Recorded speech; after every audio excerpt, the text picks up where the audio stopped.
હું છું doctor Kaumudi from Dia Happy Clinic Shahibaug.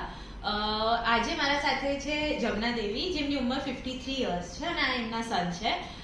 Jamna દેવી આપણા પાસે આવ્યા હતા બીજા મહિનામાં, એટલે અને ઓલમોસ્ટ 1.5-2 મંથ્સ જેટલા થયા છે. અને એ જ્યારે મારા પાસે આવ્યા હતા એમને એક્સ્ટ્રીમલી હાઈ શુગર્સ હતા.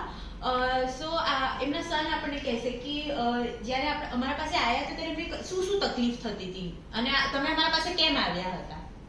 એમનો શુગર બહુ વધી જતો હતો, શરીરમાં અશક્તિ હતી, દવા બહુ વધારે ચાલુ હતી. બરાબર છે. અને ખોરાકમાં પણ લેવામાં ભૂખ લાગતી નથી, ઊંઘ નથી આવતી. બરાબર છે. એ બધી તકલીફો થઈ.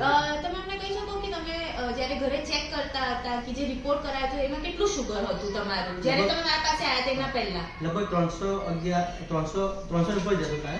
એક્ઝેક્ટલી. હું એ મારા કન્સલ્ટેશનના ફાઇલમાં જોઉં તો જ્યારે મારી પાસે પહેલી વાર આવ્યા હતા ત્યારે એનું RBS એટલે રેન્ડમ બ્લડ શુગર હતું 311 અને HbA1c હતું 12.2. બરાબર. હવે આજે એમને જે મેં તમને કીધું 1.5 મંથ થઈ ગયું છે અને આજે એમનું રેન્ડમ શુગર છે ખાલી ને ખાલી 135. જમના દેવી જમીને પણ આવ્યા છે અને સ્ટીલ 135 છે, રાઈટ?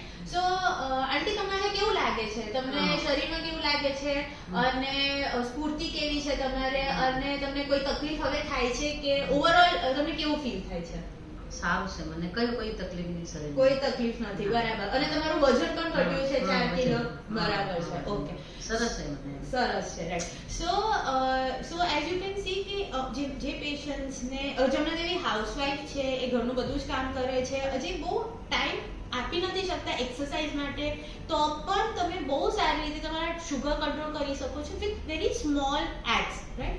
અને એમની દવા જે બહુ બધી ચાલુ હતી એનાથી દવા પણ ઓછી થઈ ગઈ છે, એનર્જી લેવલ્સ બેટર છે, વેઇટ લોસ થાય છે.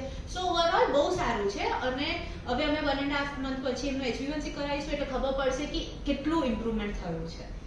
Thank you.